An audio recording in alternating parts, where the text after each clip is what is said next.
Good. Are we on? We're on. Are we here? Free smoke has officially begun. Just came back from Philadelphia, and the pollen here is crazy. Atlanta is a terrible, terrible place when it comes to weather. Doesn't know what it wants to do. It's the ghetto. My wheels are yellow.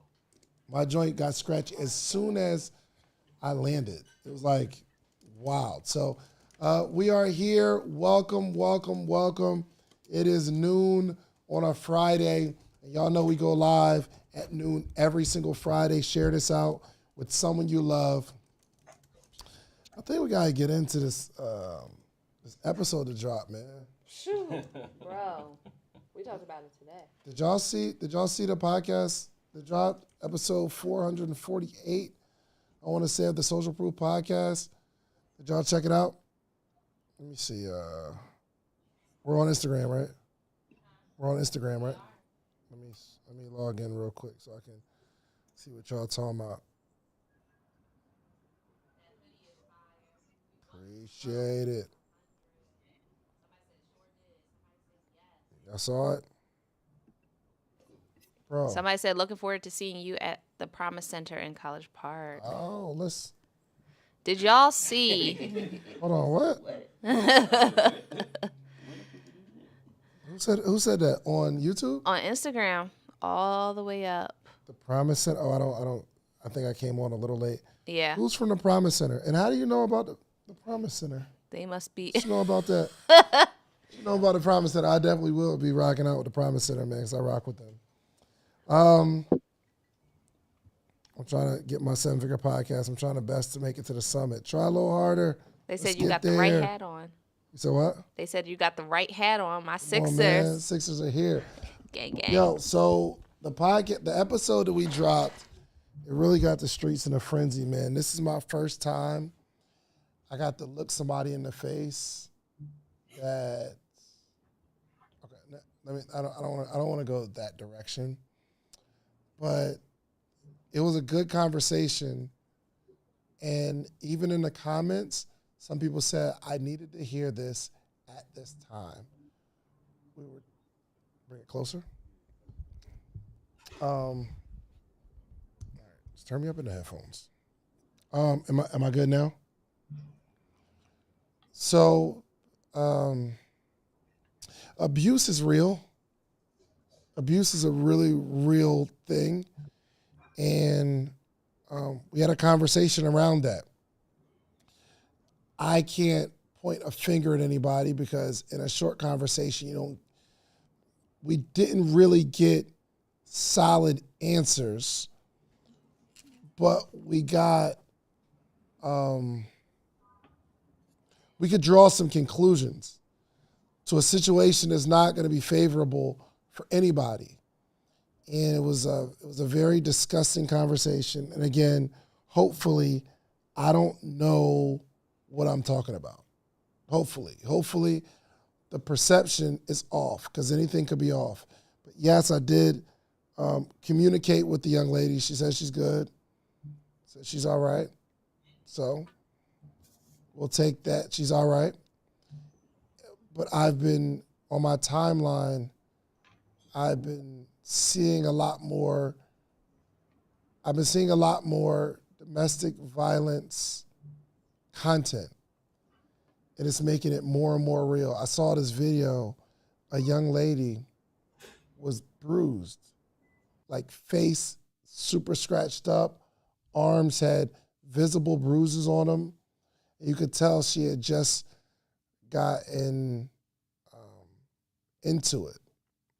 Like red scratches, and it was just wild. But in the video, she started doing her makeup. And after she was done doing her makeup, her face looked flawless. And then she put on a long sleeve shirt to hide the bruises. And that really, really hit me because you go around and you see people who look amazing, but under that makeup, under that beauty, under that perception, there's an issue here.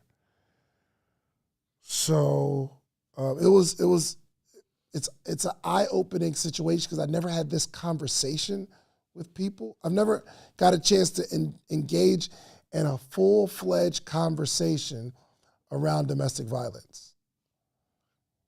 Again, I'm not saying that the person that we talked about has engaged in domestic violence. I'm not saying that because I'm not there. No one told me. But we're on a whole nother topic. This is leading me down a road that's helping me understand that this is a real problem, real big problem. Even bigger problem is someone that's in that situation. Where do you go and what do you do? I think it's two-part. From what I'm seeing right now, again, I have no experience with this. This is just me rambling in a conversation. I think we have two things going on. One is this person has my mind so warped that I love them in spite of all of that.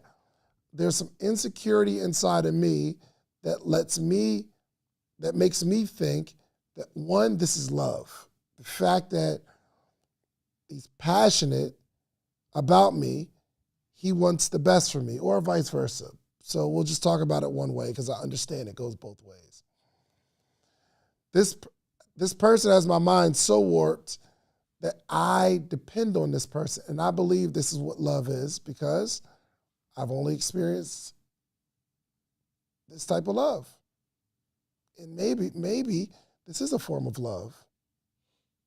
Maybe. I don't know.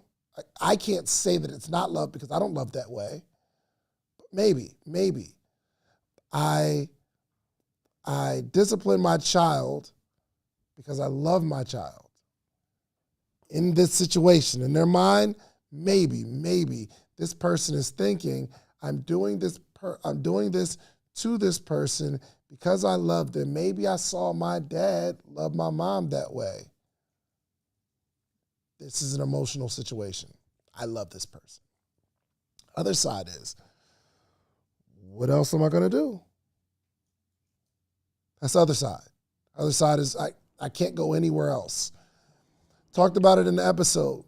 A person is in a situation like this, but they have nowhere to go. A mom of children, nowhere to go. The mom continues to take the abuse because the children are provided for. The children are not experiencing this abuse, but they have a household, they have food, they have transportation, they have clothes.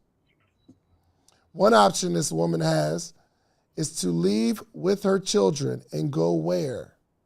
You could live on the street. But now I'm taking my children to live on the street. It would be best for my children to live in this household than live on the street. It's worse for me. It's worse for me to stay, but it's better for my children. It's better for me to leave with my children, but worse for my children. So I understand the psychology. I stay and I'll take this abuse for my children. What do you do? It's a conundrum, right? It's a conundrum, right? It's like people are going through real things, you all.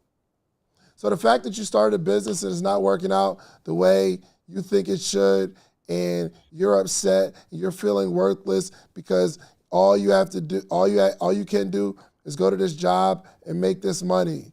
But because this business isn't working out, you're depressed. Well, at least you're not in some of these compromising situations. So we have to operate in gratefulness. I am not trading my situation for anybody's situation. You should not want to trade your situation for anybody else's situation. You never know what's behind the makeup. You can't hashtag relationship goals because of what you see on social media. You don't know what that is. I'm telling you, for the most part, keep your own problems. Keep your own problems.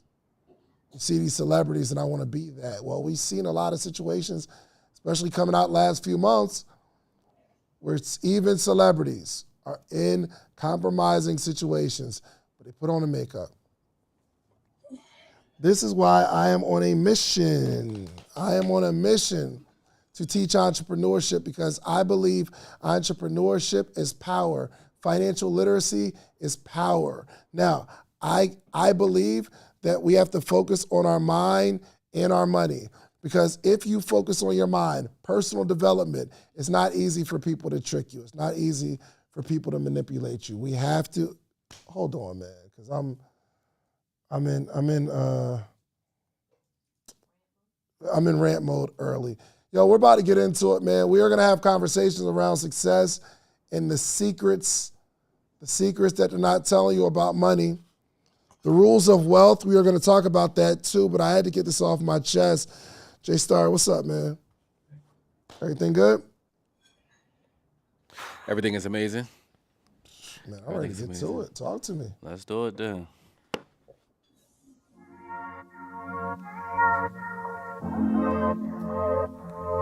Look, I ain't got time for this small talk. Your big plans coming up short. I call it how I see it, don't get mad at me. In a room full of winners is where I'd rather be. Every new level you reach come with jealousy. You gotta watch the way you move, we call it strategy. Official with the game, curry with the 3. If you need some social proof, you know we got receipts. But don't you never let them doubters win. Watch your back, your biggest foes can be your closest friends. They say the enemy is just your enemy. Quit trying to do life by yourself, you need community. Need somebody with wealth that did it by themselves.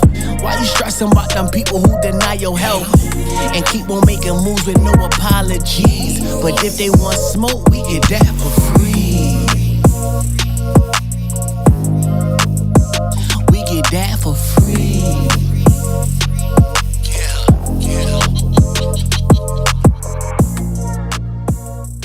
Yes, sir. Hello, J-Star. What's happening? How many raps did we write this week? 2.5. 2.5. 2.5. Are you satisfied with that? No, I mean, you can always do more. I've been focused on getting this third intro ready for you, or ready for everybody. Come over a little bit, like right behind Nella. Right behind her. Right here. You see me? I'm good. Yeah, so Oh, yeah. that's where we at. Let's see if the people can see. Can you go a little further, like literally right behind Oh, me? like come out. Yeah, as Let me far pull as this you can. cord. Let me show you. Pull the cord. Oh, yeah. All right. Yeah. Am I good? Behind Nella, closer to, in between Nella and Reese. Right. I was behind. Hold There on. we go. I gotta make sure I can reach, man. Come on. Over. There we go. There we go. There we go. Okay.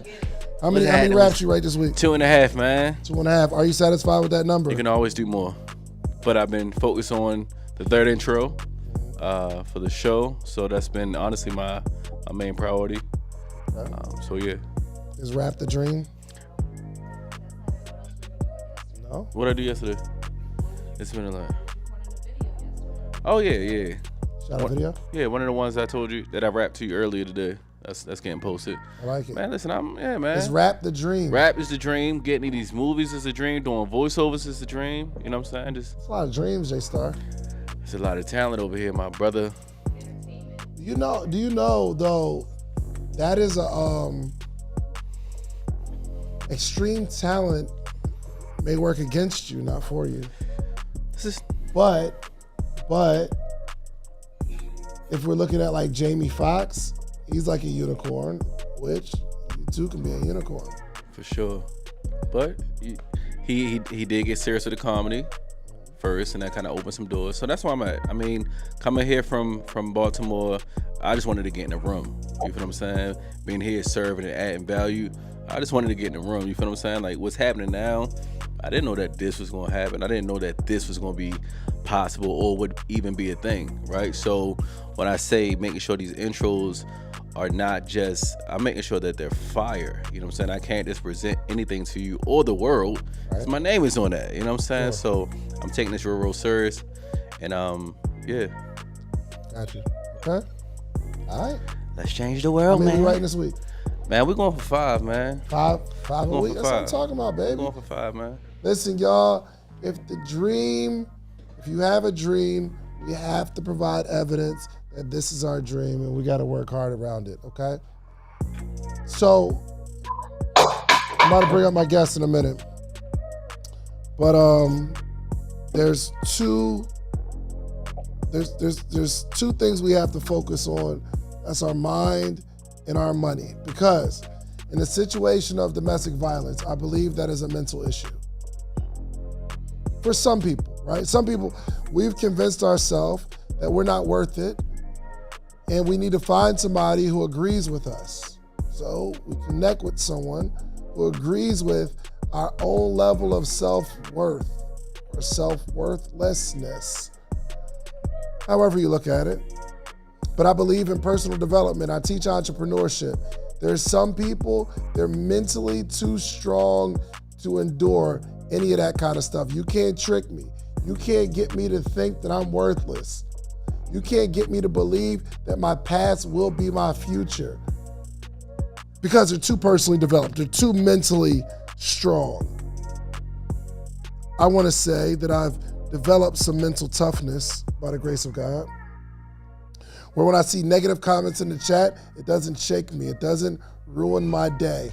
When someone cuts me off in traffic, I don't beat my horn or cuss at them. 1, they can't hear me. 2, if they could, they wouldn't care.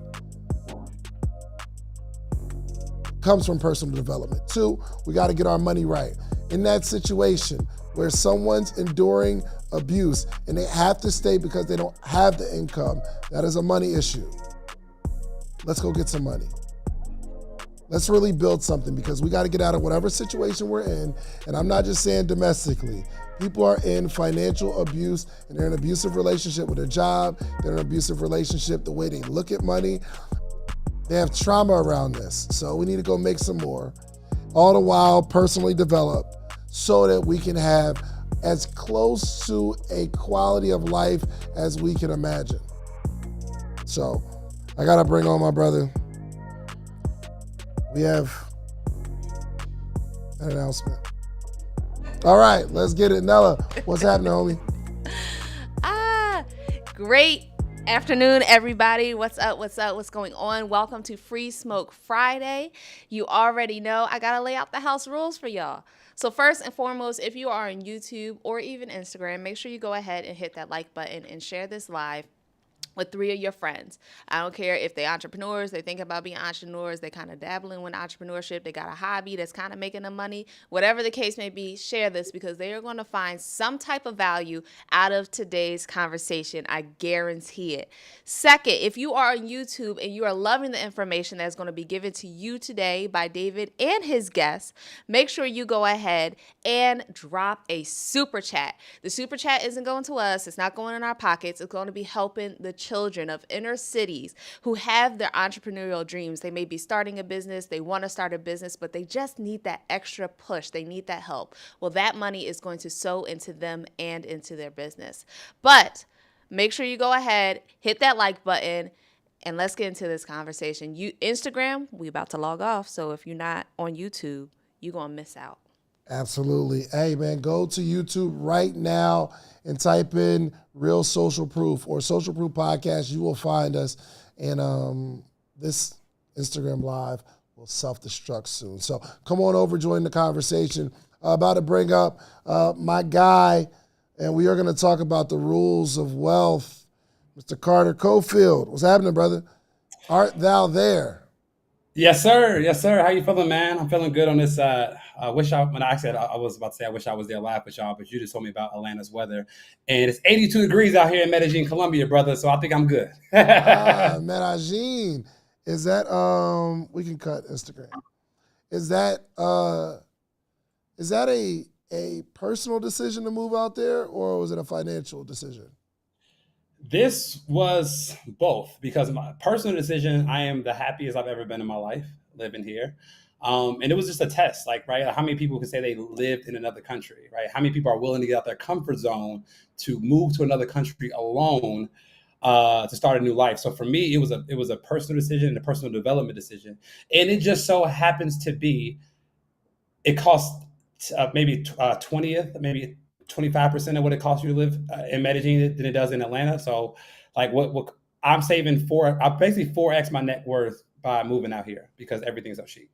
Hold on. So first, two things I gotta talk about.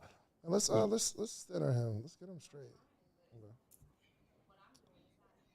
Yeah, it wouldn't be on there. It'll be on. Go to the little. Hold on, Carter. It's all good. Okay. Zoom in. Let's see. Really? Wow, that's interesting. Okay. Carter, you just move over a little bit to your right. To my right? Can you move over to your right a little bit? Yeah, bring your mic and everything, though. Bring it with you. Good. You good? So you're the happiest you've ever been in your life? Yes, 1,000%. Why? How you've been pretty happy in your life, no? I know, no, that's saying a lot, bro. Like that's saying a lot from a person who's been happy for a while. But I'm definitely the happiest I've been in my life because I feel like once you, like God puts the best things in life right on the other side of your biggest fears, right? Because he wants to see if you have the faith, if your faith will help you overcome that fear to do something that you know you should be doing anyway. So I packed 3 suitcases and moved to another country by myself and only barely knew the language, right? And for me, that was just a test of character development, a test of getting over fear. And the reward for me doing that has been phenomenal. Goodness gracious. Is it the weather? Is it the Medellinians? It's the weather, the women, the wealth, all the big three. The big three. Okay, so I need you to break down this moving to another country financial play though. Yeah, so first of all, most people think it's a tax play. It's not, because the U.S. has a citizen-based tax system. So unless you're willing to give up your U.S. citizenship, you still pay U.S. taxes. So let's get that out the way. So you still have to pay U.S. taxes.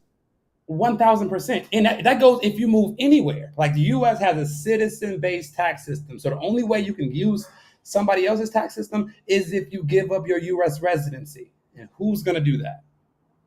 Oh, wow. Right? So from a tax perspective, it's not that big of a play. But from a financial perspective, it is. So I have a 5-bedroom, 6-bathroom penthouse. And I pay around $3,500 a month, and that's fully furnished. And I have a maid that works 5 days a week, 30 days. All wrapped into the same $3,500? She's an extra $500, so $4,000 a month. What will cost me $20,000 in any other city? You have a maid for $500 a month? Yes, and that's a good salary for her. So does she pull up every day or? 5 days a week, 8 to 3, cooks breakfast, lunch, dinner, washes clothes, changes sheets, cooks and orders food and orders everything I need for the house. Dang. Oh, yeah. So what is the money? No, he's telling us it's $4,000 American money. Yeah. So what does that equate to for them?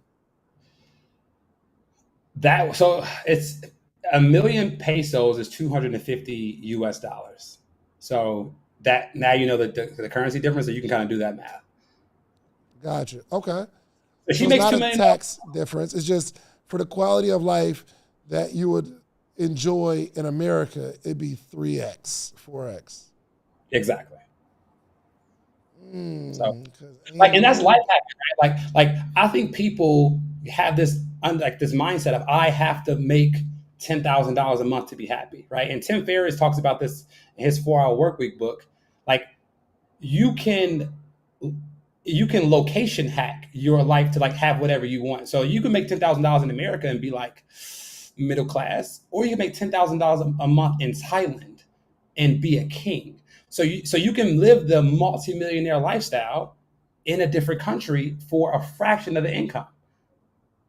But people don't understand that that's a possible thing to do. Right? That's So, actually for I maybe wouldn't because I'm kind of scary a little bit, and I feel like I leave America there's a cost and they here, bro. keep me. There's a cost. You feel me? I feel like they keep me and I can't come back home. You feel and me? Donnie's experience in Mexico, bro. Y'all gotta let that go, bro. Y'all gotta let that go.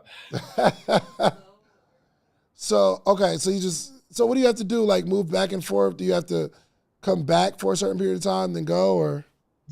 I come back like once a month to shoot podcasts with we have our own podcast, the Melanin Money Show. So me and my business partner meet in Atlanta at your studio, a different studio. We'll batch our episodes.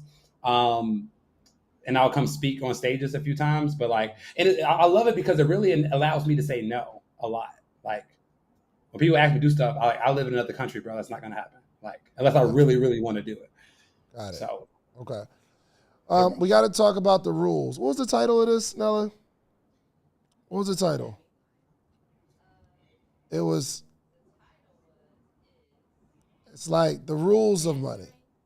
Mastering the rules of money, secrets to financial freedom. Okay, mastering the rules of money. Now, Carter, I've not mastered the rules of money. I've not mastered them. I aspire to, right? There's a lot of things I don't know, and there's always levels of entrepreneur. That's why when someone says they're a high-level entrepreneur, it just sounds so crazy to me because there's way higher levels. Yeah. Like there's us, right? We're at the and bottom. Then there's when you see the real levels of entrepreneurship, like it resets your standard of what you thought you were. Bruh, back at the bottom. So we probably need to throw in this title, Mastering the Rules at Our Level. Because there's some things that we won't even understand personally until we get there. The rules unlock when you get there, right? So it's like we're on level 1 where we make, I don't know, $20,000 a year, $25,000, $30,000 a year, and there's some rules. You got to figure out how to not spend all your money, right? We got to figure out what to put on our W-2 to make sure we pay less taxes. We start a little business. I remember when I was working at Olive Garden, actually at this point. I'm working at Olive Garden, and I went to a network marketing meeting, and they said, if you sign up today, the fact that you signed up today means you have a business now. And you having a business will save you more money than the amount that you pay even if you don't make a dime in this business. And I was like, first off, at that level, is that true? Everything was true until you said not make a dime. The business has to make money in order for the tax savings to work out in the way you want it to. So everything was true. What if you're just paying and some businesses don't make any money? So here's a common misconception. You can't take the deduction if your business didn't make any money, because your business didn't make it. If it didn't make $1, it's not a business, bro. It's a hobby, right? Like, so, I mean, and I'm talking about one sale. You can literally sign up for the network marketing thing, sell one bottle of their water or whatever, and you made $20. Cool. But then if you have $5,000 of expenses, now you can take those $5,000 of expenses. But without that $20 sale, those $5,000 expenses have to sit in a bucket until you decide to be an actual business owner and go make some money. You know? Gotcha. So, yeah. Okay. Well, I mean, maybe they didn't say a dime. I talk like that. They probably didn't talk like that. But that's one of the levels you got to master, right? At that point. At that level, at least set up a business, at least make a little bit of money, and then your cell phone, the office in your house that you're going to pay for anyway, some of the things that you're going to expense anyway, in the pursuit, you'll be able to get some of that back in taxes from what you gave from your job. That's a level. And I think, Carter, there are some people at that level that have mastered that level. But you got to get to this next level, right? But for the people, think about this, Carter. For the people who have mastered that level, that low level of financial literacy or understanding, What is going to prevent them from getting to that next level? That's a good question. So I think to your point, the first level is understanding that if you start a business, it can help you save some money on taxes. Great.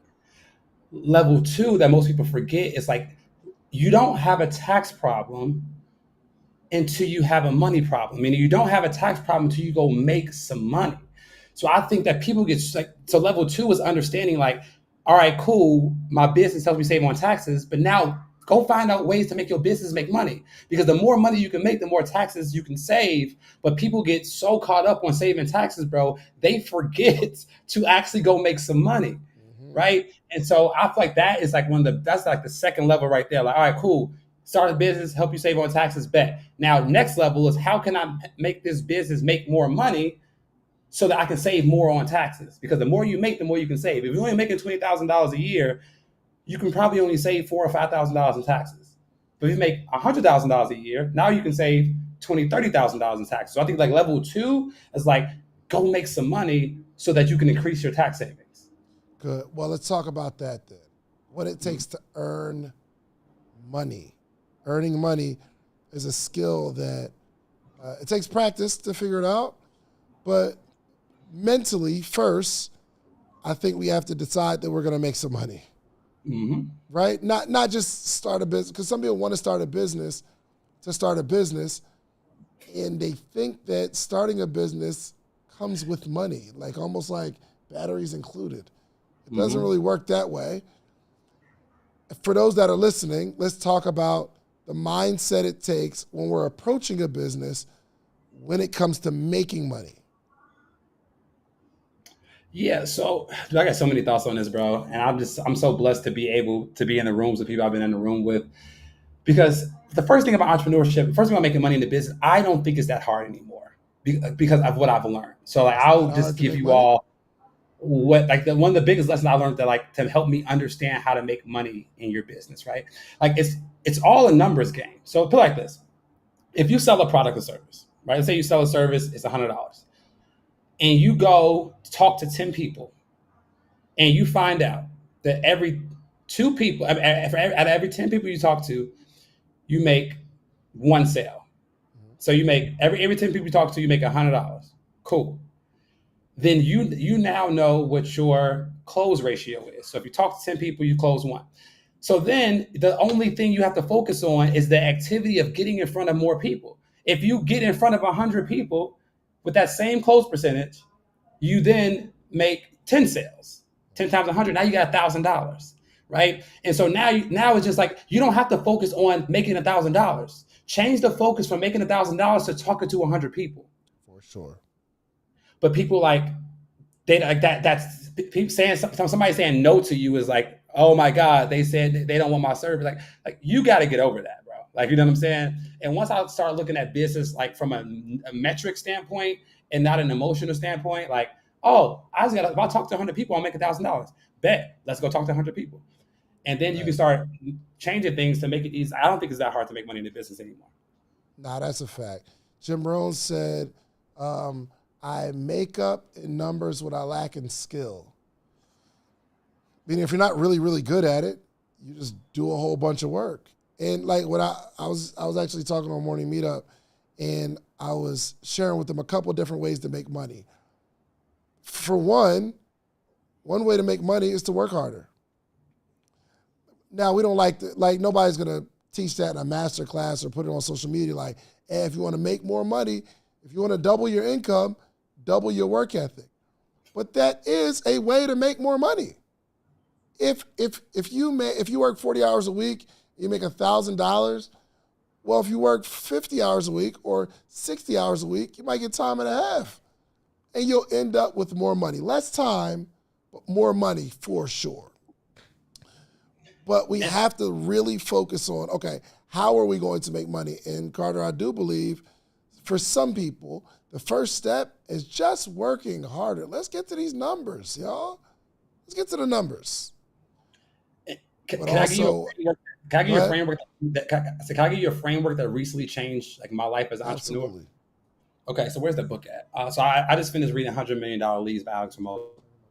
Phenomenal book if you haven't read it yet. He teaches a framework called More, Better, New, right? Or better And what? the framework is called More, Better, New, Yep.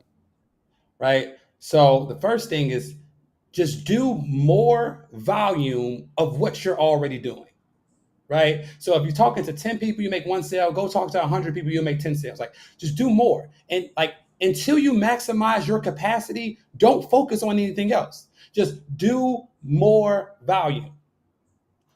And then after that, then you get better, right? So, what's crazy about it is by nature of doing more volume, you automatically gonna do better, bro. Like, if you go from 10 calls a day to 100 calls a day, you're gonna get better at being a salesman. So guess what? Now your close ratio goes from 10% to 20%, right? Because you got better. So you do more of what you do, and then that automatically gonna make you a little bit better. But then you focus on, okay, how can I tweak a couple things to get better at what I do? So how can I tweak a couple things to be a better salesman? How can I tweak a better things to have better marketing? How can I tweak a thing to be a better speaker? And then you go better. But like, people, what that happens is people go from, I don't want to do more work, to, so let me go try something new. And then they go, that didn't work either, let me go try something new. No, do more, get better, and then only once you do your maximum capacity and it's as best as it can be, then you focus on new. But the problem with entrepreneurship is people don't want to suck at something long enough to get good at it. Bro, you talking good, and I hope somebody is really hearing what you're saying. Me and Carter have both gone through it, right? We were just bad at one point. I'm on a podcast tour, right? We're going to different cities, and at the end, I'm asking people to buy tickets to something. But the amount of tickets that are sold in each city is not going to equal up to the amount that needs to be sold to fill the room. However, the activity of going, there's an invisible factor there that people are gonna buy not because they were in the room, but they'll see that I was in a bunch of rooms. So I'm going to, I don't make much money when I go to a city. I'm saying, hey, buy some tickets to this thing. It was free for y'all to come. I don't make much money. I spend more time than the money that I make. It's just wild. However, people don't see the invisible factors that happen when you do the work. For one, other people say, oh my gosh, you're on tour, you're doing something amazing. Does something good for my brand, and it does something good for the sales, because now you can trust me because this brother's out here. Another thing it does, and I just realized this yesterday, that I'm speaking to a crowd. Yesterday it was 130 people in Philly. And I had the opportunity to present in front of 130 people, but my presentation style isn't talk for an hour and a half, and then it's Q&A. I involve everybody in my conversation. What I saw is I'm getting even better at that, Carter. So like through this work ethic, there's like some invisible factors that we can't necessarily calculate or quantify, but once we start doing the work, that's when we see, oh, well, I've been working, nothing happened. Then we have a breakout year because all the invisible factors mixed with the visible factors come together and there's an explosion. And I don't think people understand that. The work will always work on you more than it works for you. And the spoils go to the people who can do work for the longest amount of time without seeing a direct result. So I think people's narrative Can you should run that be back real quick? Because I needed to I need that to simmer and saute in my brain. So the work will always work on you more than it works for you. And the fruits of the spoils will always go to the person who can do the work the longest without seeing a direct result. So that's why I shifted from like working for a result. I just work for work's sake. Like when I do the work, I'm just proud of myself for doing the work. I know that God, the universe, whatever you believe in, it has to come. It's not if I do this, I hope this happens. It's when I do this, it's gonna happen, but I'm not in control of when it happens. So like I think it's just a shift of perspective, right? And the more you understand that, the more you can internalize, the more you can conceptualize that, you just start working, right? Like you just get the work done. And we just live in a world where people want the results without putting in the work. Like I was talking to my friend the other day, and he had an employee that looked at the clock every 10 minutes, like ready to go home. And then he said, "What do I do?" And I told him, I was like, "Look, if you like, if you want to spend without looking at the bill, you must first work without looking at the clock." Ah, And peep game, come if on, you y'all. if you're looking at the clock every 10 minutes and to clock out, and you wonder why you have to look at your bank account every 5 minutes before you're gonna spend some money. So it works both ways. So we This just is gotta good. work, y'all. This is good. We got to work. The acquisition of money, and it takes maybe we don't go like super deep into making money, but I do want to touch on these ways we actually start to scale a business, right? And I just want to get your perspective on it. But I understand that there's a few ways to scale a business. You can raise your prices, meaning you just charge more for the same thing. And I think that's what you were saying. The more you work, the more receipts you'll receive. The more receipts, the more you can charge. If it's their first time cutting grass, you can't charge that much. It's your first time. But if you've been doing it for 10 years, you can automatically charge more because you can say, hey, look at my portfolio of work. Because of all the work, I've gotten better. If you want those funny little designs in your grass, I can do that because I've been doing it for 10 years, right? So, but you can't charge more without receipts. Second way is raising the average order value, right? The amount of money that someone spends. So I learned this a couple years ago where if you only have one thing to sell, they can only buy one thing or nothing. They can only buy one thing or nothing. In our workshop last night, this young lady said she does one-on-one coaching, and I told her to write an ebook. She said her coach told her not to write an ebook because it takes the same amount of energy to sell the ebook as it does your one-on-one coaching. And I said, that's crazy. That's nuts. There's some people that's going to do the book and the ebook. I mean, the ebook and your coaching. And if you offer more stuff, there's some people that's going to buy all your stuff. Hey, somebody throw it in the chat real quick, just throw a fire or a 100 in the chat.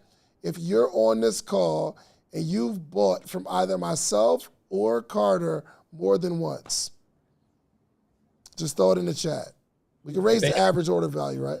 If they bought something from me, they definitely bought more than one thing. Because once they buy something from me, they in the funnel. They ain't going nowhere. They get a couple offers. Welcome to the funnel. Get nice and comfortable. Get a lawn chair. Take your shoes off, man. You're gonna be here for a while. 100%. And look, we can. It's not about how many times can I get this person to buy. It's like if I can offer value. So Nayetta's here. Nayetta, she's been a podcast summit. She's in the morning meetup. She's gonna give.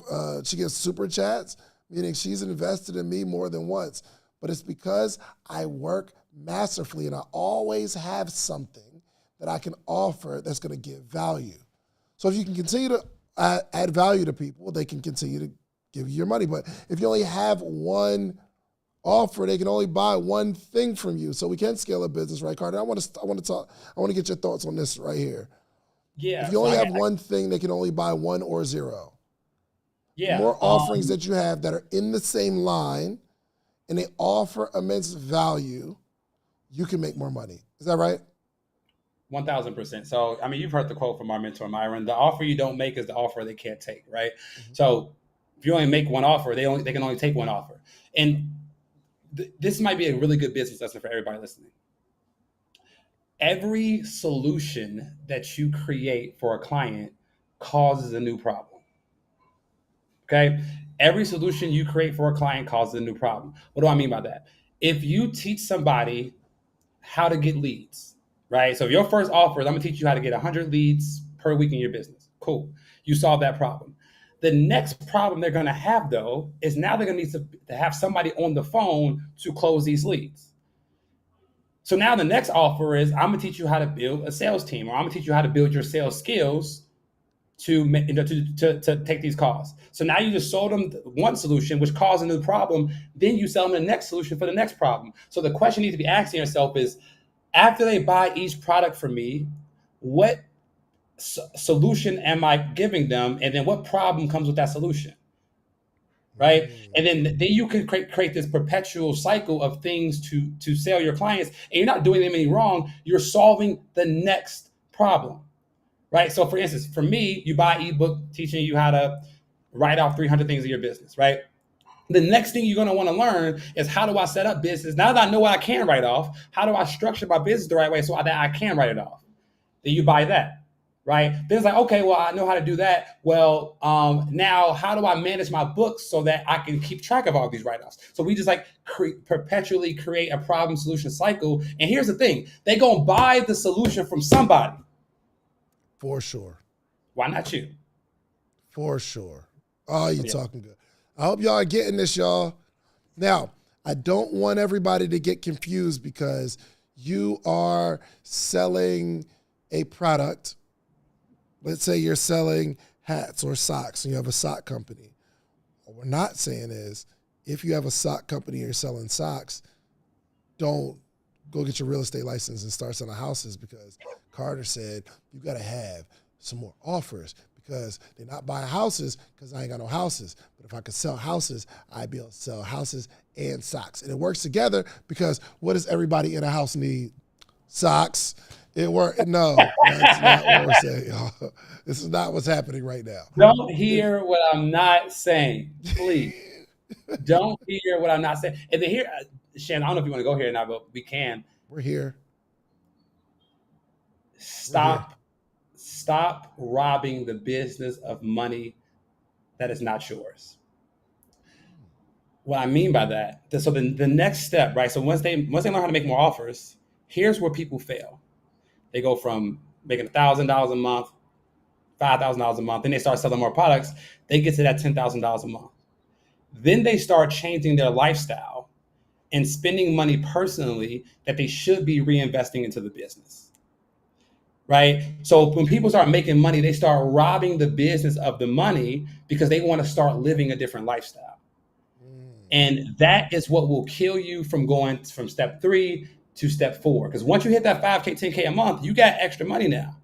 But the people who I've seen who started with me 6 years ago fell off is because they cared about showing off more than they cared about writing off. So they would rather, I'm saying it again, they cared about showing off more than they cared about writing off. So they would rather buy the jewelry or the clothes to look good versus reinvesting the money in the business that, number one, will help you save on taxes, and number 2, will help the business grow. So I think like that's where people that get to the next level, that's where they fall off and they can't get it back. And then they start doing crazy stuff to make some money because they blew the money personally. Well said. Well said. Hey, if y'all getting this, hey, first off, I am going to ask for a little offer. We need to start playing slow music when I start asking for money. Hey, listen, y'all. Every super chat you buy, this goes to support youth entrepreneurs, because we want to teach these kids business. We need to give these kids a leg up. Listen, I did a presentation on Friday to a group explaining how those kids came into the studio and we spent $800 something on microphones for them. And now that is one less barrier, and they can go make some money, right? So y'all drop a super chat if y'all want us to go for another 30, 45 minutes or so. I learned that in one of these little masterminds. If I say on here, hey, y'all drop a super chat, we'll stay for another 45 minutes. And if people really want you to stay, they'll drop a super chat. But I don't want. I'll be telling my family this stuff. I'm taking that. That's good right there. That's good right there. You feel me? All right, so drop a super chat, man. Give it to the kids. Oh, shouts out. Hold on, we got a couple super chats going on. I think I saw. Our sister, she hasn't been here for a while. Alisa Elisa Applewhite, thank you so much for the $20 super chat. We appreciate it. We missed you, girl. We missed you. And thank you so much, Glorious, for the $4.99 super chat. Y'all are giving us gems. Thank you so much. We appreciate you. We love it. We love it. Thank you so much for the support. Third way of scaling a business is selling to the same customer more often. So somebody even put it in the chat. It's like, well, if they're in like morning meetup more than 1 month, they're buying twice or 3 times. Some people have been in for 3 years, meaning I was able to create a valuable offer and they've invested for 36 months, meaning I've been able to sell this one product to one person over and over and over and over and over and over and over again. As long as we continue to add value, people will continue to support us because we're supporting them through the business. So when it comes to selling, and I think you alluded to it earlier, Carter, where you have a goal of making sure that because I have all these offers, I don't have to go find 1,000 new customers. I can sell to the customers that I have more often. I mean, like, here's the thing. Like, if it works on you, it can work for you. And what I mean by that is we have an iPhone. Most of us, if you don't have an iPhone, then I don't know what's wrong. And then, so I have an iPhone, and then I also have an iPad. And I'm talking on an Apple computer. And then I have AirPods, right? Like, Apple is a multi-trillion-dollar company because they've mastered reselling the same audience different things in their ecosystem. So, like, don't reinvent the wheel. If some stuff works on you, it should work for you. And since we're talking about sales, Shands, like, guys, when we go to this is one of the best selling lessons I ever learned as far as for my business. When we go into a grocery store, guys, and we just go to the grocery store because we want milk and eggs. Where is the milk and eggs in the grocery store? Every single grocery store. All the way in the back. Way in the back. So, like, do we think that they can't put the refrigerators in the front? It's outlets in the front of the store and it's outlets in the back of the store, right? So my thing is, like, they do that for a reason. Why? Because when you grab the milk, you grab the eggs, you walk past the bread, need some bread, you grab the Pringles, need some of those, you go to the sweets aisle, grabbing stuff, and then by the time you check out, that $20 you tried to spend, now you got a bill of $300 when you get to the cash register, and then one more upsell, you get the gum, you get the Snickers that you don't need. Like, you came to spend $20, you left spending $200. So again, if something works on you, it can work for you. So if a grocery store has the audacity to upsell you throughout the entire store, what makes you think that you don't have the right to upsell your customers for things that they need when they come buy something from you the first time? Oh, we talking good. Listen, we got to make money, y'all. This is the psychology behind it. Yo, shouts out to everybody that's giving, man. Y'all in a giving mood today, man. We appreciate the support. Who we got now? Somebody gave $100 super Switch chat. myself. Thank you so much, Kalia Bell. We greatly appreciate that $19.99 super chat. She said, let's grow. Next up, Jamil, thank you so much for the kids. Look forward to having you in Buffalo, fam. Thank you for the $99.99 super chat. We appreciate it. And, of course, our sister, Nayetta, thank you so much. Let's Let Kids Play podcast, the Activity Playhouse, the Mom Playologist. She got all the titles, y'all. Thank you for that $5 super chat. We appreciate you. Do it for the kids, y'all. Do it for the kids. Do it for the kids.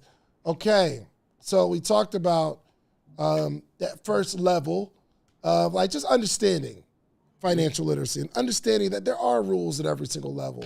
Then we talked about how to earn money, and I think we were really, really extensive on that.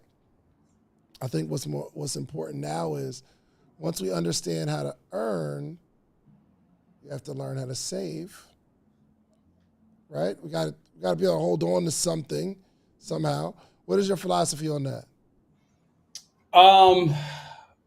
so I guess there's two philosophies here. It's number one, it's not about how much money you make; it's about how much money you keep. So the first thing we have to do is save on taxes, and then I think we need once we. So here's the thing. Currently, most people are giving 50% of their income to the government, right? So if I half of it, 51% is the average tax rate. That means the first 6 months of the year, including when you go to work on Monday, you are working for free. And some of y'all work where it's cold outside. So you leave in your warm bed, you shovel snow off your car to go to work for free. That is sick work, right? So you need to understand That that is sick work. Bro. sick. Golly.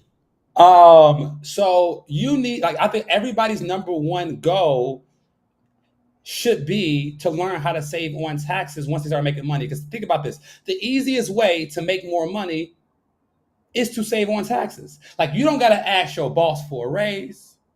You don't got to get more clients in your business. You ain't got to increase your prices. The easiest way for everybody listening to make more money is to first learn how to pay less taxes. And the way that you can do that is about understanding basic tax strategies. And Shan, we've talked about some of this before, but like before you spend any dollar, you need to ask yourself, is there a way I can get the IRS to pay for this before I pay for it? So what I mean by that is, so Shan, you just came back from Philly, right? You did an event in Philly. Now, let's just say you wanted to stay in Philly and kick it that weekend. You came back. Let's say you want to stay in Philly, kick it that weekend. So what most people don't understand, like before they take a trip to Miami or to Philly or whatever, I'm about to go out there and kick it. But if they understood that with a little bit of strategizing, they can turn any personal vacation, any personal trip they want to, they can turn it into a tax deductible trip simply by changing the facts of the trip. So if you wanted to go to Philly to kick it for a weekend, what I would encourage you to do is, instead of like traveling on the weekend, you like travel on weekdays. So you leave on Friday, come back on Monday, right? As long as you find some type of business activity on the weekdays that you're there, meaning have a podcast, shoot a podcast on Friday, take a business partner out to dinner on Monday, or go to a networking event on Monday, you can still kick it on the weekend. You can party, you can drink, you can relax, you can go to a spa, whatever. That weekend is still tax deductible because you have to be there on Friday and you have to be there on Monday. So the IRS will let you write off 100% of the flight, 100% of the lodging, and 50% of all meals. So like, we just have to think strategically of, before we spend any money, is there a way that we can get the IRS to pay for this instead of us having to pay for this? Yo, That makes you know sense? what? Before we get incredible. But when I started making money, when people started talking about the importance of tax savings, Carter, I didn't care. It's not that important to me, because what's important is me making money, because I don't really plan on paying my taxes anyway, first off. Not that I don't plan on it. It's just, I mean, you get a few years behind, you're just a few years behind. It is what it is. But I'm not, so when people start talking about taxes, I don't deem it as important. Right? You ever been that way? Me, But no. you went to school for it, but Yeah, I'm saying, I'm jaded. So do y'all, did y'all see the importance of taxes as you're doing business and stuff like that? Yes? When you first started? Like, super important. Like, I'm about to sit here and listen to this guy talk about taxes for 45 minutes. You don't care. No, right? Yeah. I'm going to get somebody else to do it. Somebody else got to do it. So, Carter, you do know that, right? There are some people that they're making money, but they don't care until they have to care. But for right now, this conversation is we're just talking taxes. yeah, I mean, I think it goes back to the notion of a wise man learns from his own mistakes, but a wiser man learns from the mistakes of others, right? Are you going to wait to the tax bill to come that you cannot pay, and for them to like put a lien on your bank account and like, or your home? Like, are you going to wait till that happens? Or are you going to listen to the stories of other people who say like, yo, that tax bill almost put me out of business, right? And I'm only here. Whoa, you said that tax bill almost put me out of, taxes have put people out of business. Easily. And in jail, that's crazy. Yeah. I mean, like, you think, like, if you got, like, yo, like, if you, and this happens to, like, people I've worked with before, you had all, you know, you about to do a big campaign or whatever, and then, you know, you got the money in your bank account to launch the business, to do your marketing, but then you file your taxes, and then it's $100,000 bill. And then you ignore it, then you go to the next year, and you keep operating, and then one day, you look at your account, and the money's gone. They do have the legal right to reach into your bank account and take the money out. And that put people out of business. So, like, my thing is, like, you don't have to listen today, but like do you think it's important to learn how to drive before or after you get a car? Before, for sure. Right? So, like, just because it doesn't just because it doesn't mean anything to you right now, essentially, like, you probably want to learn about it before it's too late. That's my thoughts. And I think even this conversation just helps us become a little more financially literate, because now you know you have to segment your money. We all think that, especially in our community, if I made money, I made money. So even people who make six figures, when they tell me, oh, I made six figures this year, I know what that means. I know exactly what that means. One, you don't have six figures in your account. Two, you didn't even take home six figures. Three, you're struggling right now. So it sounds cool, but once we start talking about, okay, if I know I'm going to make $100,000, I need to figure out what I'm going to do with taxes first. Let me start segmenting this money to go over here first. And then I can start figuring out what to do. Once you like understand that part, you can start being smarter with your money allocation. Well, 100%. And like, what people don't like, so what people I think fail to realize is you can, like, when you set aside money for taxes, good. Let's say you set 20% of your money for taxes. So you have $20,000 set aside. You can actually use that money to avoid paying taxes. Like, you don't have to set it aside to give it to the IRS. You can set it aside to use that money to implement a strategy that will make you not owe $20,000 anymore. So, for example, I'm give you a real example. So, we had a client that was doing good in their business. They were setting aside 20% of their money for taxes, and then they, so for all intents and purposes, they had $20,000 saved for taxes. They were under the impression they would have to give that $20,000 to the IRS. What we did instead is we used that $20,000 as a down payment on a rental property for them. And then that they leveraged the rental property and the tax strategies associated with the rental property to wipe out their entire tax bill.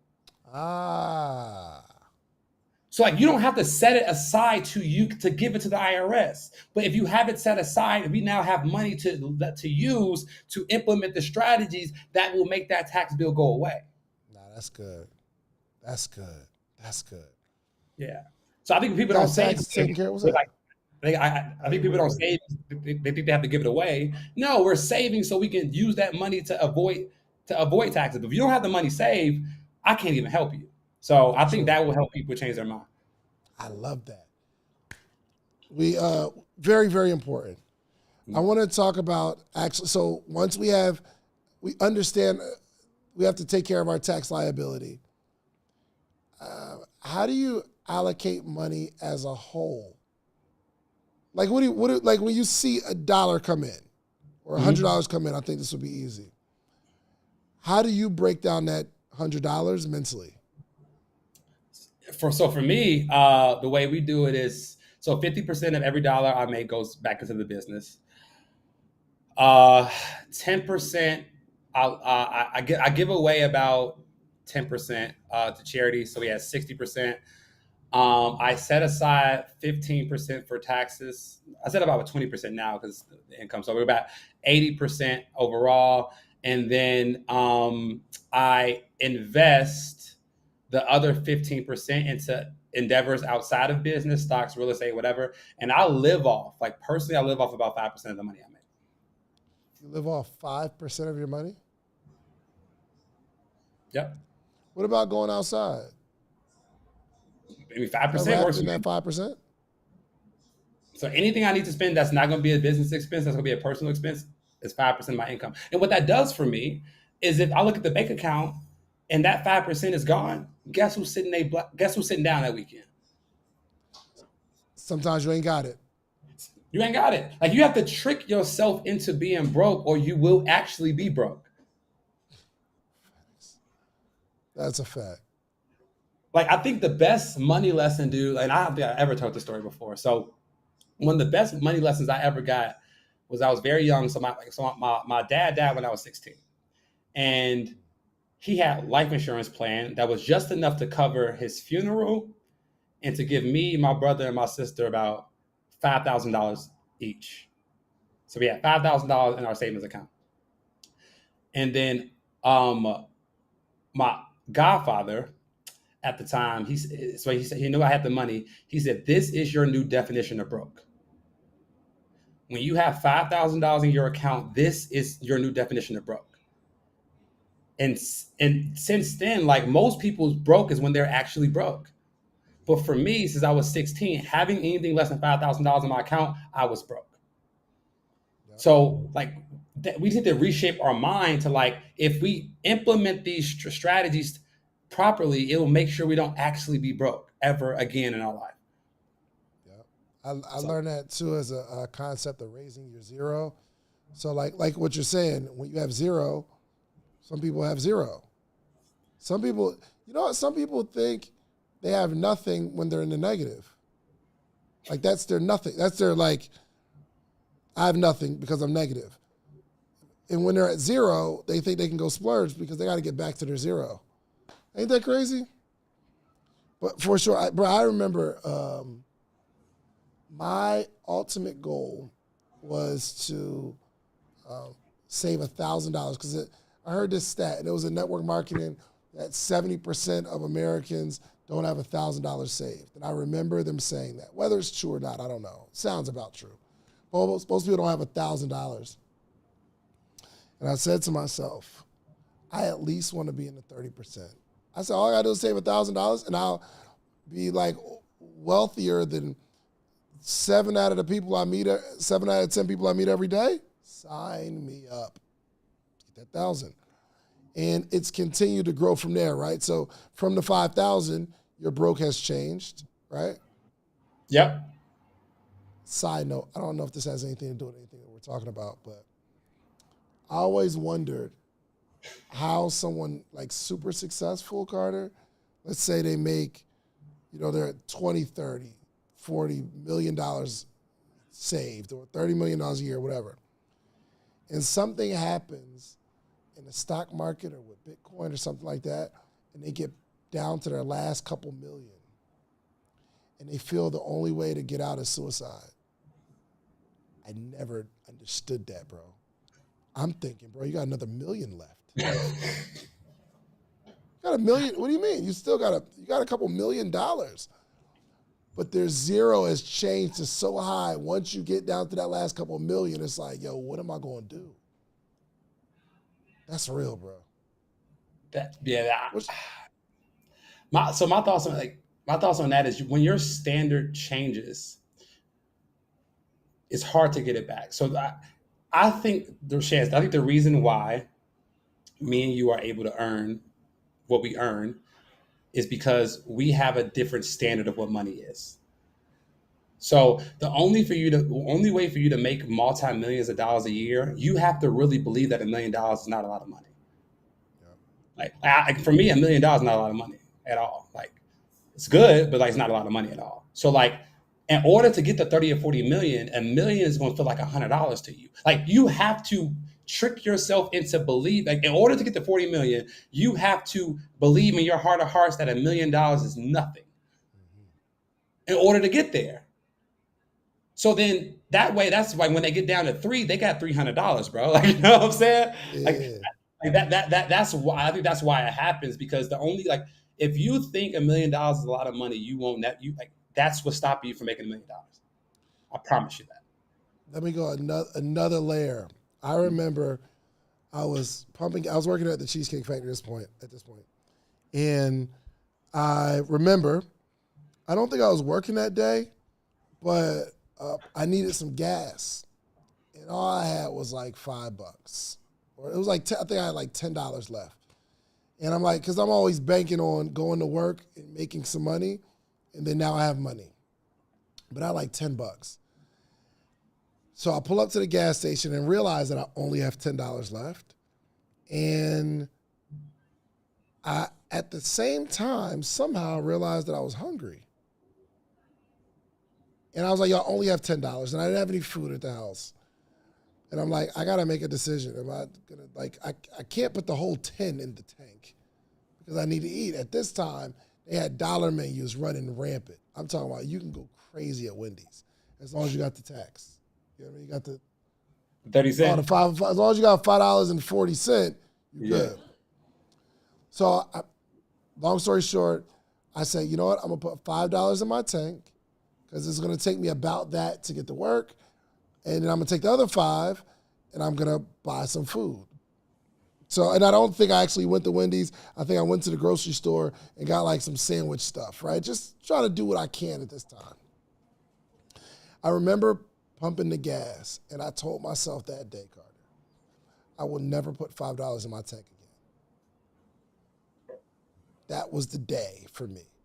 I said I never want to get to a point where I have to decide whether to get something that I need or eat. And I just don't like this. It's a very uncomfortable position for me.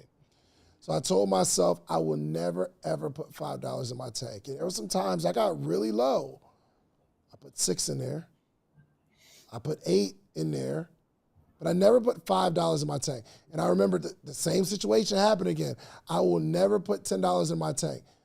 It got to a point, and as I kept like growing, I remember going to the pump, and I go in there and I say, let me get $20 on pump 5. Or you gotta pump the gas and hold the gas, but simultaneously holding the gas, you gotta look at that number, and once it gets to a comfortable number,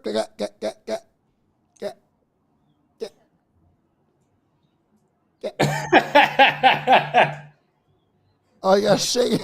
I gotta shake that joint a little bit. I told myself, I remember doing it one day and I was just uncomfortable and I said, I don't like this penny pinching. And then you go over a little bit, you're like, $30.27. It's coming out too bad. Anyway, I told myself, bro, I will only fill up my tank. When I go to the gas station, I will only fill up my tank. For years, I only fill up my tank. Then I got a Tesla, so it's a little different now, so I don't have to worry about that. But before I got that Tesla, I'm not putting $10 in my. But what I'm saying is, we got to start to raise our zero, based on what you're saying. There's certain standards. It might not be a dollar amount in terms of what you have left, but you got to like start negotiating with yourself. I will never do that again. I'm never going to be in that situation where I have to do that again. Oh my gosh, that joint just triggered me a little bit. No, I mean, bro, it's perfect, man. I think that we need to stop running away from the pain of our past. Like use it, right? Like there's a narrative. There's a study. I forgot what podcast. It was Alex Hormozy and somebody. They was talking about the study that they did at one of these colleges, and they starved some rats. They starved some mice, and then what they did was they put them in a tube, and they wafted the smell of cheese into the tube, and they had a coil on their tail so they can see how hard they were pulling. So these were starving mice with the coil on their tail, and they smelled cheese in front of them. So they were pulling hard. They're pulling pretty hard. But then they did a second study where same mice, same study, but then they wafted the smell of cheese in from the front, and they wafted the smell of a cat in from the back. they found out that the mice pulled twice as hard when the smell came in from the cat and the cheese. And you would think a starving rat will pull his hardest to get the food, but he pulled harder, but he had something to be afraid of behind him. So the lesson is as much as we want to like use the goal and the lifestyle to pull us where we want to go, we also want to use the fear of being broke again, Wow. or losing again, or being homeless again. Like, use that, because it's going to make you pull harder than just going for a goal because you say you want the new house. And so for me, losing my parents to being homeless, I'm not doing that again. So that pushes me just as much as my goals pull me. So I think that we got to leverage the pain more. This is good. This is good. Listen, y'all, we got to learn financial literacy. And, so Carter, I know Carter got to wrap in a few minutes, so we got about 10 minutes. But I want to really like get into some practical things that we need to do right now. Side note, I was just talking about this, understanding how money works. So I went to this school called Gratz High School in Philadelphia, and I got a chance to talk to a classroom of kids, and we had a phenomenal time.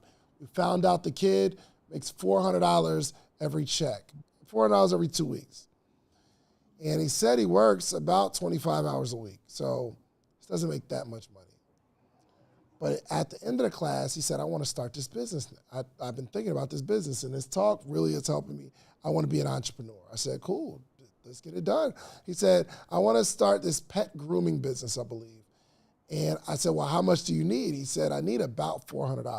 Now, kid said, I'm in a position where I don't really have much money. I can't just take my whole check and put it into this business. Like, I got to take care of things around my house. I said, I get it.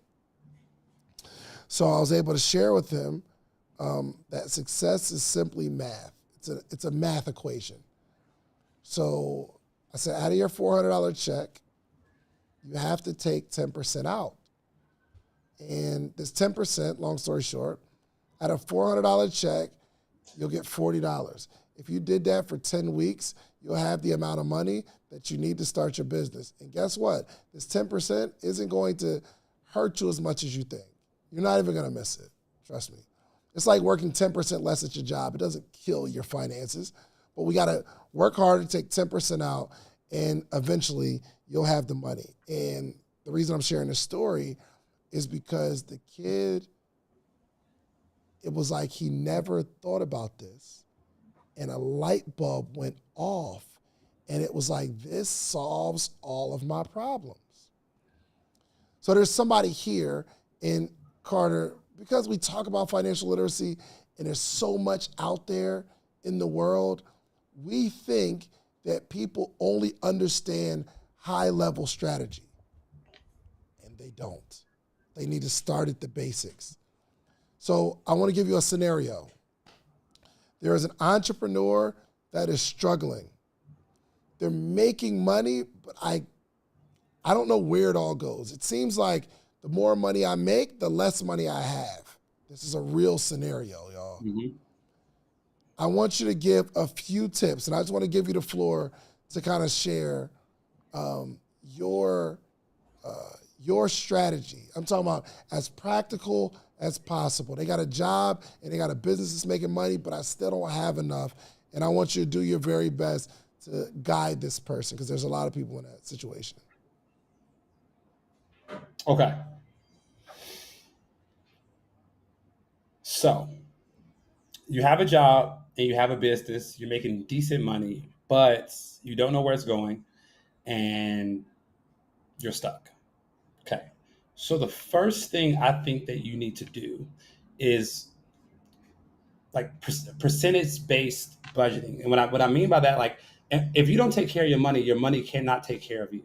So allocate percentages of your money for something. So if you have a job or a business, you could allocate your check to different accounts. So again, 50% of your money can go back into the business, or like for your personal expenses or whatever. 20% saved for taxes. Another 10 or 15% should be saved for investments, stocks, bonds, real estate, whatever. And then personally live off 10 or 15% or whatever. But you have to budget your money in buckets accordingly, because that means when the money runs out, that's it. There is no like you spend money, because like people don't budget. People are never gonna like go to a store and like check their budgeting app. They will check their bank account if it's empty. So if we have a certain amount of money in each account to say what it's titled to, and then once that money runs out, it's gone, then you stop doing that activity. So that's number one, to understand where the money's going, so you can start taking care of your money, so that your money can start taking care of you. The second thing I would do is now that you have a business, you need to sit down and make a list of what personal expenses do I have that the business can now pay for. So if you have a side business, like what expenses can you move from a personal expense to be a business expense so it can lower your taxes, your phone bill, your camera, your internet, your home office, your car, like all these things that you are already paying for personally. If you find a way to use them into your business, they become tax deductions. And even a peep game, if you have a W-2 job, the IRS is taking money out of your paycheck every single month, every single week. If you have a business that's earning, let's say $5,000, or let's say your business is earning, you got a side business, let's say your business is earning $20,000 a year, your side business. You can probably find $40,000 worth of deductions. Your car alone is going to save you $20,000. Right, your home office alone should get you about $4,000 to $5,000 off your rent. So you might have $20,000 in your business, but you might have $40,000 worth of deduction. So your business might have a $20,000 loss. Well, guess what? That business loss gets subtracted from the money that you make in that work. So now it's going to lower the tax bill that you have at work. And when you file taxes, that you already gave the IRS too much money at the beginning, they're going to give you a tax refund because you paid too much money. So now you might get a $10,000, $15,000, $20,000 tax refund. You then take that $20,000 tax refund and then use that money to reinvest into your business to create more deductions. So now that you're pretty much getting all the money, you're basically getting all the money from your W-2 job, and you're growing your business, but still not paying any taxes. So that is kind of what I would do. And that's what I did when I started out. I had a business. It lost money the first 2 years because I was reinvesting into the business. That loss from my business got subtracted from my W-2 income on my tax return, which allowed me to get a $15,000 to $20,000 tax refund for 2 years straight. I then used that money to reinvest into my business. Then after 2 years, I was able to quit my job. 6 years later, here we are. This is good. This is good. Yeah. So I Mr. Cofield, hope that helps somebody. Oh man, we got to shout out a couple super chats, Nella.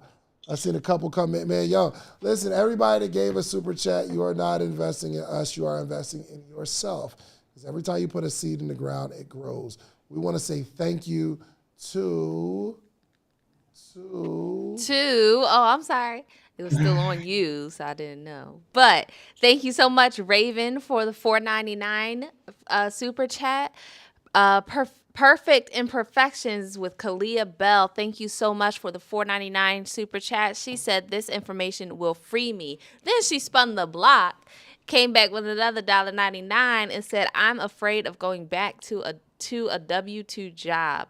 Fort Cavazos, new construction home. Thank you so much for the $9.99 super chat. Loving the content as always. And then Rico, your God-given identities. Thank you so much for the $9.99 super chat from Rico. S. McAdory, your God-given identity. We appreciate y'all. Man, appreciate the love. Hey, I need y'all to really like it and follow my man Carter Cofield. This brother's really educating people when it comes to finances, and I really want y'all to connect with him. You got anything for the people today, man? Yeah, well, actually, I got something that they might be interested in coming up very soon. So I just gave you all some brief tax strategies on how to save maybe $10,000 or $20,000. But I'm actually hosting a 5-day training starting on Monday to teach you all how to save. This Monday coming up? This Monday coming up. So I'll be using this weekend to prepare. So it's a 5-day virtual training, and the goal of the training is to teach you how to save $50,000 in taxes. So I'm gonna teach you how to write off your rent, your cars, your clothes. I'm gonna teach you how to invest tax-free. I'm gonna teach you how to pay your children tax-free. Like all the millionaire tax secrets that our people have been shielded from or have been restricted from learning, I'm teaching that in a 5-day virtual training and it starts next week. So if you're interested in learning more, like the real strategies to help you like live tax free in 2024, all you have to do is go to taxfreechallenge.com. I think we're still doing a discount on tickets. I think tickets are $397 or something like that. But that you'll learn more in 5 days than you learned in the last 5 years when it relates to money, when it relates to business, and when it relates to taxes. So again, if you want to join that, taxfreechallenge.com. Other than that, like follow me on Instagram, Cofield_advisor on all social media platforms. And yeah. Man, y'all listen, do me a favor, you all. If you are truly our social proof family, I want you to go follow Carter Cofield and let him know that you are paying attention. Send him a DM of something that he said that really impacted you, man. He spent his day with us for nothing. I didn't have to pay him to come on. He just said, yo, I want to share some free smoke with the people. So make sure you go follow Cofield_advisor on Instagram and let him know. Y'all don't understand. A simple thank you, this is what I learned, goes a long way on social media, believe it or not. So just letting someone know, yo, I really, really appreciate it, man. And make sure y'all go check out that 5-day challenge. If anything that is said today resonates with you, make sure you connect with this brother, man. He really understands it, and he's helping people high level, just getting started, helping people understand financial literacy on another level. So, Carter, I want to tell you publicly, man, thank you so much for all that you're doing because, I mean, you've taught me a lot. So I really appreciate you, man. No, thank you for the opportunity, man. You already know we locked in, brother. This was actually really fun, bro. This is a great time. Like I can only imagine how dope it would have been in person next time. Oh, bro, Carter, it's crazy in person because we could bring in like all the people that's on there. They call in and we could talk to them live. We already got you on, so we ain't figured out the 3-person situation yet, but. It's an amazing experience. So next time you leave Medellin. Yeah, I'm gonna be in Atlanta April 8th through the 14th, and then we need to rent your studio anyway to shoot some podcasts. So if I'm Friday? there, I'm probably gonna rent the podcast studio on Tuesday, but I'll still be in Atlanta on Friday. So we probably can run it back that next Friday if you want. But no, this was fun, bro. Gotcha. Hold on. Say it again. So we do this show on Fridays. Right. So I mean, I'm saying I will be in Atlanta from the 8th through the 14th. So April 8th through the 14th. So we need the studio on the 9th, but I will still be in Atlanta all the way to that Sunday. So if you're still doing it on the 12th, me and George might pop in to do the joint. Gotcha. Okay. Make sure we put the website up again. Make sure we put the website up. It's taxfreechallenge.com, correct? Yep, taxfreechallenge.com. If they want to get in the room and spend 5 days and learn how to save $50,000 in taxes. Come on, man. Come on, y'all. Listen, y'all are going to do less with your time next week anyway. If you look at your phone too, check this out. If you look at your phone and you go to your screen time, you'll be able to see how much screen time you waste on social media, on Facebook, Instagram. You can see how much time you waste in your text messages. You can see how much time you're wasting doing absolutely nothing. So make it a point this week. Let's at least spend some time educating ourselves. We got to balance out. Okay, you're still gonna waste time on social media, but it will make you feel better about yourself if you spent time learning how to become financially free instead of looking at people who you think are financially free on social media and living your life by that or being entertained or whatever y'all be doing. I don't know what they be doing, Carter. So make sure y'all put it back on the screen. Taxfreechallenge.com, taxfreechallenge.com. Make sure y'all check it out. All right. Any closing words, Carter? No, man. Just again, y'all work because the work will always work on you more than the work for you. Stop checking other people's receipts and just know that if you work, the results will come. You just can't be the fortune teller of when. Yeah, it is. I appreciate you, my brother. Until next time, man. Thank you. Next time. Peace out, bro. Let's get it. Yes, sir. Yes, sir. All right, family. That was Mr. Carter Cofield. Throw a fire in the chat if y'all enjoyed that conversation. I think it was really, really good. Every week, man. The reason we do this on Friday at noon is because I have this vision in my head that people are at work and they leave for lunch at noon. And I want you to be able to enjoy this and get information while you're on your lunch break. Moving into the weekend, you go in with another mindset, a new attitude, knowing that you are going to be living your dreams soon, man. So I am absolutely ecstatic when it comes to teaching entrepreneurship and bringing on other dope people that do the same thing. So we love you all. Listen, July 4th and July 5th, we have the podcast summit coming up. Our motto, start, grow, monetize. If you think you don't have to create content or you don't have to be in media at all in 2024 and you're a business owner, you are delusional. This podcast summit is not about whether you want to start a podcast or not.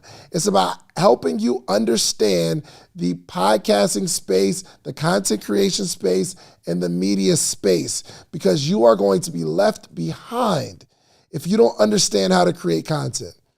LeBron James just started a podcast. He's a billionaire. In your mind, you're like, well, everybody's doing podcasts. I don't want to be a part of everyone. Everyone isn't doing podcasting. Podcasting is an infant. You didn't even know what a podcast was 5 years ago. It started, 15, 16 years ago. Most of the money from advertising is going into podcasting now. The reason you are so afraid to get your voice out into the world is because you don't know how, or you don't have the confidence, or you think it's going to be a waste of time. But I'm going to teach you over 2 days, 2 whole days. Me and probably 30 other people are going to teach you how to create content. So we lead Free Smoke every single week with a very special documentary about last year's podcast summit. We had 750 people there. And this year we'll have 1,500 in Atlanta. Podcastsummit.com. Go to podcastsummit.com. But we are going to go out with this. Check out the documentary. Share it with a friend. And we'll see you in July. Well, this week. We out. Peace. Podcast Summit 2023, baby. We in the building. What we doing? Yeah, Podcast Summit. That's what we're doing. This is one of those events that if you miss, you actually miss something. Everybody knows media is taking over, and David Shands is leading the front. It isn't just about building a podcast and finding your message. It's about truly leveraging the power of podcasting. Create, don't wait. Everyone here is a content creator or emerging content creator or aspiring content creator, and we have learned the tools necessary to create our own work. I think it's a lot of people that just didn't register their comment. You know what I mean? Sure. I mean, we're not tripping on general. Yeah. You know what I'm saying? Yeah, if I told them, hey, look, if they're not on it, we'll double check. If we got to add it, I want everyone logged so we know what the final number is. Yeah. I'm really just tripping off of, the VIP masterminds. So we have certain limits for all those. Yeah. The preparation for the podcast summit was grueling. Providing this experience for creators of color, the sun, the vibes, the feel of Miami, it was all worth it. We do have a limit on All-Star. There's a certain amount of people we can feed. Well, we don't have a limit anymore because we have a bigger room. Yeah. Yeah, we'll just have to pay for it. Got it. Yeah, so you technically could still sell All-Star masterminds or have people upgrade. What do we deliver to a broad audience of people who are in the podcasting space? I came here to learn more about branding and how to expand it into a podcast. Some people are interested in podcasts, and they're coming to find out how they can finally launch this podcast that's in their head. So I'm also here to learn about how I can monetize my podcast that I'm looking to launch in September and protect my brand legally. But there's another group of people who have been podcasting, but they have no idea what they're doing. It's not growing. They're not getting more views. They're not getting more downloads. I want to learn how to monetize. I want to learn how to grow. I just want to learn how to, engage with the people more. I'm just a mom who just wanted to do something crazy. But you're holding it intentionally so there's more energy outside. Correct. Got it. Okay. All right. Well, do your thing, man. If we're behind, how do we make up for it, or we just push everything back a little bit? I think there are breaks that will naturally adjust. Got it. And get us back on track. Yeah. What's the lobby looking like? Is it busy? Are they out there? Did they show up? So once I got out on the stage, I looked out and I saw a packed room on a Sunday. I was just energized. I was really just blown away because now I know that the people are here. We're about to feed. You see it? Y'all see it? Do you see it? In the back, do y'all see it? Can y'all feel it? Y'all know it? Your life is going to change in the next 12 months. Let me tell you about something I've never seen before. I've never actually seen a podcast booth set up for creatives to create in real time. So I'm talking about networking on steroids. You just met somebody in the room. You want to actually have a quick little interview or a quick little meeting. You could take them into one of the booths, ask them all the questions you really want to ask them in real time, record and document that, and actually put that content out right now. I've never seen that before. Crazy. Get where you need to get to how that's going. Camera was shaking during the podcast interview, so we gotta figure something out. I think when you're looking at production of anything, you should always be looking at it from a pessimistic perspective. What can I do to improve? What can I do to make this thing better? It might be the smallest change. People aren't looking at what's wrong. You could record a whole episode and there's a trash can behind you that nobody sees because nobody's looking at what's wrong. They're only looking at, oh, this is a good shot. That's the one thing you can't hide doing a live event. You know what I mean? Like, say I launch a book. You don't know how many I sold. You know what I mean? Say I launch a t-shirt brand. Hey, get the shirts. I can be like, yo, it's popping. People are buying the shirts. Almost sold out. But a live event, like, if nobody's there, everybody knows that nobody's there. One of my biggest takeaways from the podcast summit so far was like an aha moment first when Donnie said, don't edit. I was like mind blown because I be doing the most with trying to edit my podcast and stuff. I actually launched my podcast yesterday, and then I got to actually experience the content room, and I got to film some episodes for my podcast. I have been able to network from the moment I got off my plane. Thank you guys so much for the podcast summit. This has been an amazing experience, and this is just day one. Who believes they have a 7-figure podcast inside of them? It sounds good. It sounds real good. Get pen and paper out. Let's get to work.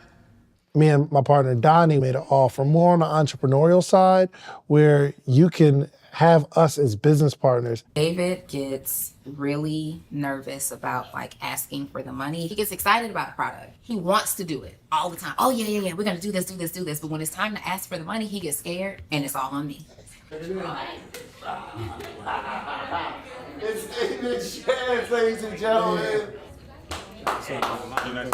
What's up, it's Rashad, one half of Earn Your Leisure. I'm at the podcast summit right now. My boy David Shands put it together, and it's very important that we have this kind of dialogue because there's no blueprint, there's no college course to actually learn how to, be a superstar in a new age in media. So these type of formats, these type of programs are extremely important.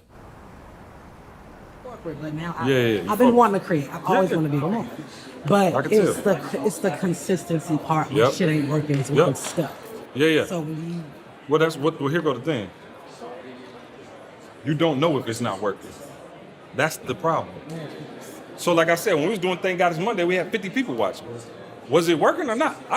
It was. We just didn't see the evidence till later. Okay. What's faith? The substance? The things hope for and the evidence things. So if you got faith that it's gonna work, as long as you know, listen, I say this, if you can get 5 people to listen, you can get 10. If you can get 10, you can get 50. If you can get 50, you can get 200.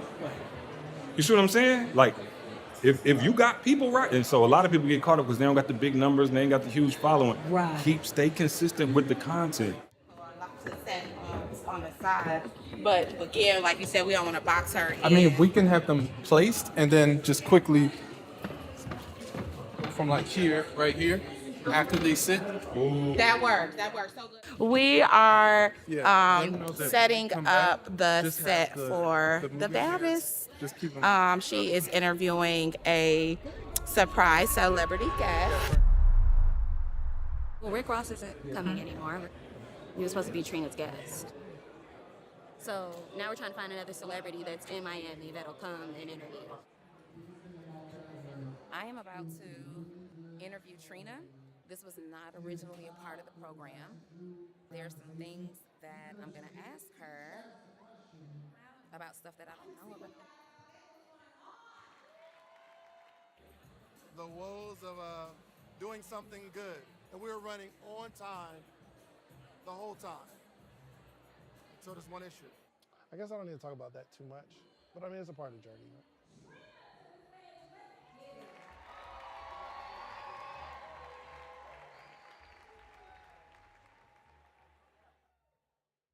If I'm being honest, man, the highlight of the conference for me was the testimonials. I mean, you put all this time and energy into an event. You're like, yo, did everybody have a good time?